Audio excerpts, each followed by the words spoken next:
let's talk about this comment real quick. I have discussed childbirth and the hijab before on my page, but it's like way further down, so you guys probably have not seen it. And quick little disclaimer, I am not giving like a fatwa or anything. These are just like my opinions and thoughts that I'm sharing. I think we're all aware that for medical reasons, you are allowed to remove your hijab. So if the doctor needs to like check your scalp or something, then you can take it off. But for me personally, if the doctor's gonna just like check my ear, like I wouldn't just take my whole hijab off because I don't need to.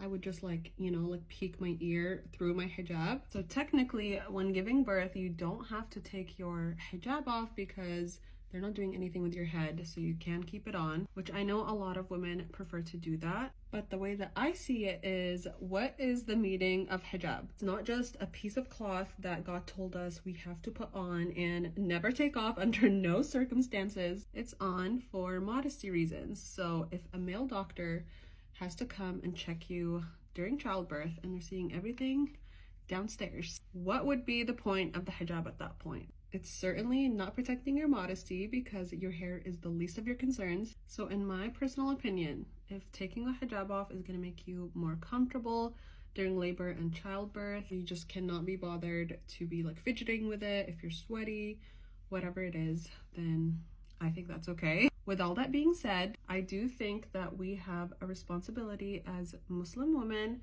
to make any arrangements and requests that we can to have female doctors and nurses. So checking that the clinic that you're following up with is all female doctors is a really good way to do that, because then whenever you go into labor, you can guarantee that it's going to be a female doctor delivering your baby. With nurses and stuff, I think it's dependent on the hospital that you're giving birth at. Maybe you get a male nurse, but there isn't any other female nurse to like switch with. With my previous 2 births, the anesthesiologist that was in the hospital working, there's usually only one, and both times it was a male. But with that, I feel like it's not as bad because all they see is like your back, so you hunch over for them to give you the epidural. And like I said, there's only one anesthesiologist at a time, so you can't really request for a female there. And then for the actual giving birth part, with my second, I did have one male doctor who came in to see me because I was in the hospital for like 2 days being induced, so I had so many like doctors